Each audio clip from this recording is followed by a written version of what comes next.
Hello.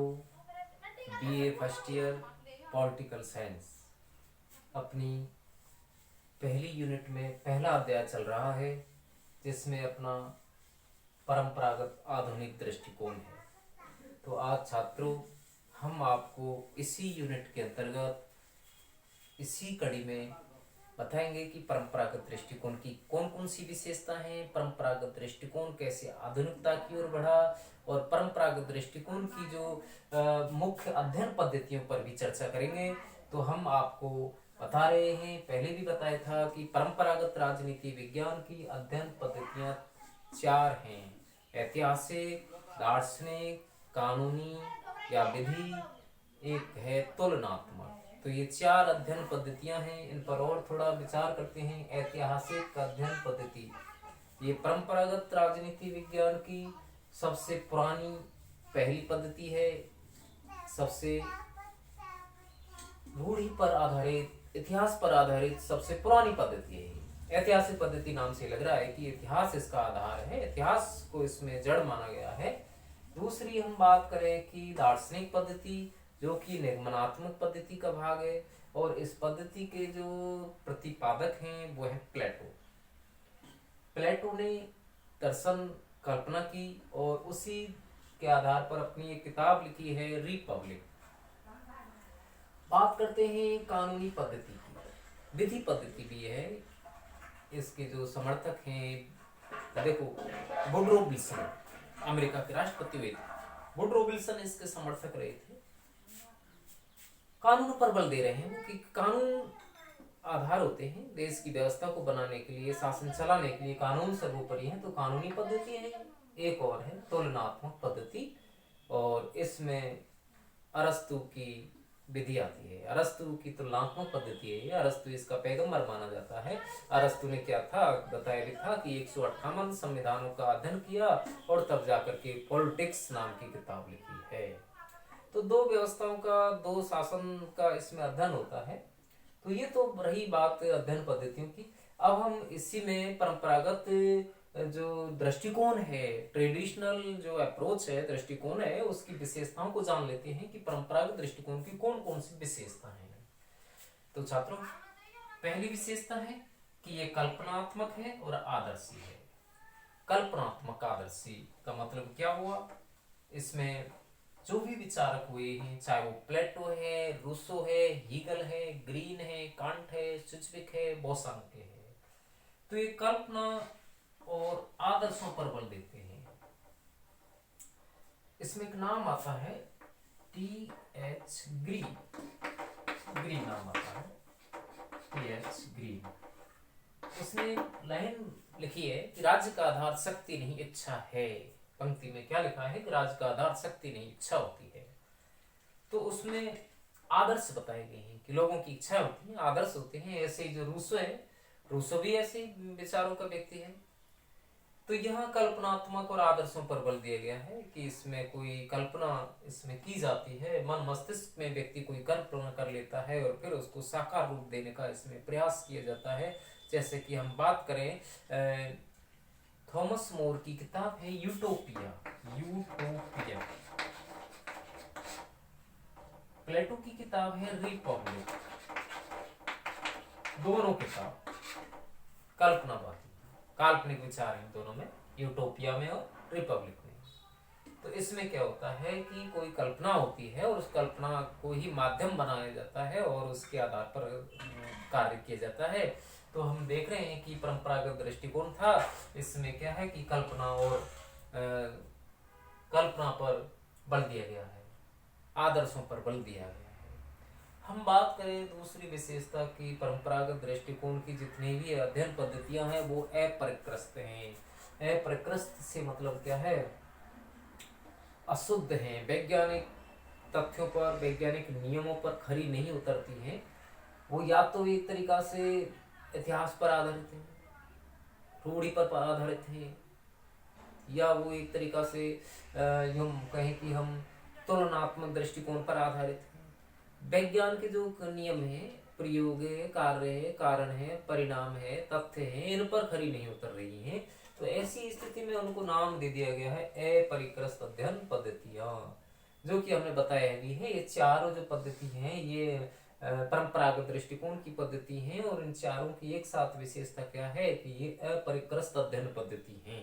ठीक है, तो यहाँ तक बात क्लियर हुई कि परंपरागत दृष्टिकोण की पहली विशेषता क्या है, ये कल्पनात्मक है और आदर्शी विचार रखते हैं। इसमें आगे है कि इसमें की अध्ययन पद्धतियां जितनी भी हैं वो सब अपरिक्रस्त हैं, अशुद्ध हैं, नियमों पर खरी नहीं उतरती हैं।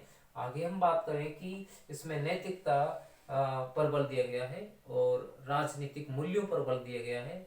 इसमें राजनीति को मूल्यों से जोड़ दिया गया है और बताया भी गया है कि जो मूल्यों से अलग है, मूल्य से मतलब यहाँ उन आदर्शों से है, उन नैतिक नियमों से है, उन मान्यताओं से है जो एक राज्य की शासन व्यवस्था को अच्छाई की ओर ले जाते हैं।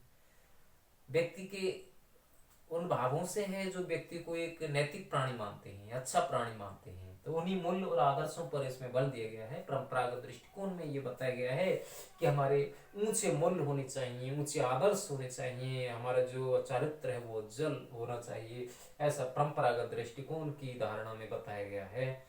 आगे और देखते हैं कि इसमें राज्य को भी एक नैतिक संस्था माना गया है। देखो, जो राज्य है हमारा, जो शासन व्यवस्था है, वो भी एक नैतिक, जैसे राज्य नैतिकता पर चलेगा तो व्यक्ति भी नैतिक होंगे, तो इसमें राज्य को एक नैतिक संस्था माना गया है। अरस्तु ने यहाँ लिखा भी है कि राज्य का आधार उच्च चरित्र की रक्षा करना है, राज्य के नागरिक उच्च चरित्रवान होने चाहिए।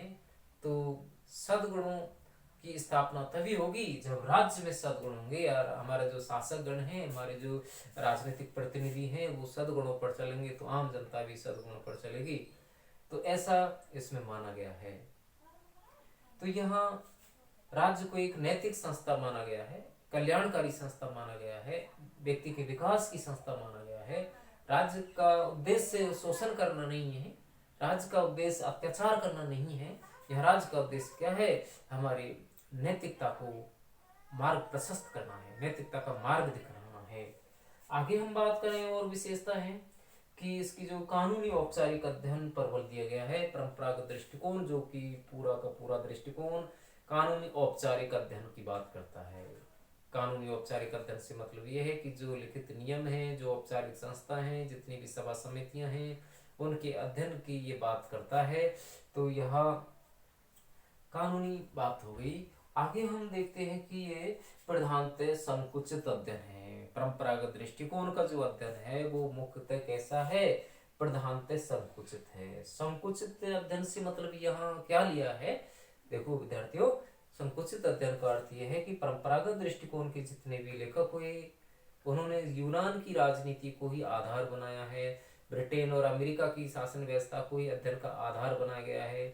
जो विकासशील देश हैं, तीसरी दुनिया के देश हैं, जिनको हम अल्प विकसित देश कह रहे हैं, तो उन तीसरी दुनिया के देशों को उन्होंने अपने अध्ययन में शामिल नहीं किया है, अध्ययन विषय में छोड़ दिया है, अछूता कर दिया है इस क्षेत्र को। एशिया, अफ्रीका और लैटिन अमेरिका जो देश हैं, इनका अध्ययन परंपरागत दृष्टिकोण में नहीं है। तो इसलिए परंपरागत दृष्टिकोण को हम कैसा मान रहे हैं, संकुचित मान रहे हैं, सीमित मान रहे हैं, छोटा मान रहे हैं, क्योंकि इनकी जो भी निष्कर्ष हैं, अध्ययन पद्धतियां हैं, वो यूरोप की शासन व्यवस्था पर ही टिकी हुई है। विकासशील देशों की शासन व्यवस्था का उसमें कोई भी उल्लेख नहीं है। इसीलिए परंपरागत दृष्टिकोण को संकुचित अध्ययन की श्रेणी में रखा गया है। ठीक है, आगे हम बात करें कि ये दर्शन शास्त्र से बहुत ज्यादा प्रभावित है। परंपरागत दृष्टिकोण जो है वो दर्शन शास्त्र से है, यानी निगमनात्मक है, क्योंकि दर्शन शास्त्र से मतलब है यह है कि क्या होना चाहिए, क्या है पर बल नहीं दिया गया है, क्या है पर नहीं, बल्कि क्या है, क्या होना चाहिए पर बल दे रहा है। तो इसमें उच्च आदर्शों की कल्पना है कि हमारे राज्य ऐसा होना चाहिए, राजा में ऐसे गुण होने चाहिए, राज्य की शिक्षा पद्धति ऐसी होनी चाहिए, इन सब पर टिका हुआ है परंपरागत दृष्टिकोण। इसलिए दर्शन शास्त्र से बहुत ज्यादा प्रभावित है। इसकी अगली विशेषता क्या है कि इसमें व्यक्तिनिष्ठ अध्ययन पर बल दिया गया है। व्यक्तिनिष्ठ अध्ययन से मतलब यह है कि जितने भी परंपरागत दृष्टिकोण के अध्येता हुए, राजनेता हुए या राजवैज्ञानिक हुए, उन सब के जो भी अध्ययन है, उनके जो भी निष्कर्ष हैं, जो भी परिणाम हैं, मान्यता हैं, वो व्यक्तिगत दृष्टिकोण पर आधारित है। यानी उनके जो भी विचार हैं, दृष्टिकोण है, वो निजी हैं, व्यक्तिगत हैं, सार्वजनिक नहीं हैं।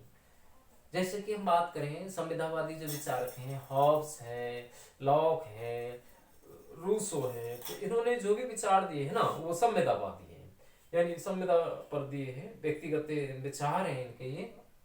तो यहाँ विशेषताएं यहाँ पूरी हुई हैं। ये विशेषताएं हैं, 8 विशेषताएं हैं। इनको एक बार और भी देखते हैं कि परंपरागत दृष्टिकोण कल्पनात्मक है, आदर्शी है। आगे है कि अपरिष्कृत अध्ययन पद्धतियां हैं। इनकी जो अध्ययन पद्धति है, दृष्टिकोण क्षेत्र सीमित है, छोटा है, और इसकी अध्ययन पद्धतियां बिल्कुल यूं मान के चलो कि कैसी हैं, अशुद्ध हैं। अपरिष्कृत का मतलब अशुद्ध। नैतिकता और राजनीतिक मूल्यों पर बल है। राज्य को एक नैतिक संस्था माना गया है। कानूनी औपचारिक अध्ययन की बात की गई है। प्रधानतः संकुचित अध्ययन इनका यूरोप तक ही सीमित है, एशिया अफ्रीका तक विस्तृत नहीं है। दर्शन शास्त्र से प्रभावित रहा है, काल्पनिक है, और व्यक्तिनिष्ठ अध्ययन की इसमें बात देखने को मिलती है। तो यहाँ विशेषताएं पूरी हुई, अध्ययन पद्धतियां पूरी हुई। अब हम बात कर लेते हैं कि परंपरागत दृष्टिकोण कैसे आधुनिक बना। परंपरागत से आधुनिक दृष्टिकोण की हम चर्चा कर लेते हैं यहाँ पर कि परंपरागत दृष्टिकोण तो पुराना था, रूढ़ियों पर आधारित था, ऐतिहासिक था, और अब ये दृष्टिकोण आधुनिक बना। 19वीं शताब्दी के उत्तरार्ध और 20वीं शताब्दी के पूर्वार्ध में परंपरागत दृष्टिकोण में अंतर आया, परिवर्तन आया, और विकास की बात करें तो यहाँ ये आधुनिक होता चला गया 19वीं शताब्दी के अंतिम चरण में, और 20वीं शताब्दी के प्रारंभिक चरण में ये परंपरागत से आधुनिक होता दिखने लगा। इसका मतलब ये हुआ कि राजनीति विज्ञान की जो पुरानी मान्यताएं थी, पुराने निष्कर्ष थे, पुराने दृष्टिकोण थे, विचार थे, उनसे व्यक्ति ऊब गए, या उनकी उपेक्षा होने लगी, उनकी आलोचना होने लगी, क्योंकि इनका दृष्टिकोण संकुचित था, सीमित था, यूरोप तक ही सीमित था। इसलिए ये आलोचना हुई और दृष्टिकोण आधुनिक होता गया, और नए नए विचारक आगे आए। क्योंकि आपको पता है इस समय यूरोप में औद्योगिक क्रांति हुई, लोगों पुनर्जागरण हुआ, नए नए विचार सामने आए, लोगों की लोकतंत्र की स्थापना हुई, लोगों को अधिकार मिलने लगे, स्वतंत्रताएं मिलने लगी। तो ये सब परिवर्तन इस दौर में देखने को मिला। 19वीं शताब्दी के अंतिम चरण और 20वीं शताब्दी के प्रारंभिक चरण में राजनीति विज्ञान के क्षेत्र में एक क्रांतिकारी परिवर्तन आया। राजनीति विज्ञान का अध्ययन दृष्टिकोण परंपरागत से आधुनिक होने लगा, और इसको नाम दे दिया गया था आधुनिक दृष्टिकोण। तो आधुनिक दृष्टिकोण परंपरागत दृष्टिकोण का अगला चरण है, विकास का अगला चरण है। इसमें मान्यताएं बदल गई, इसमें राजनीति विज्ञान की परिभाषाएं बदल गई, इसमें राजनीति विज्ञान का क्षेत्र बदल गया, इसमें राजनीति विज्ञान की अध्ययन पद्धतियां जो पुरानी थी उनको छोड़ दिया गया, नई नई अध्ययन पद्धति इसमें जोड़ने लगी।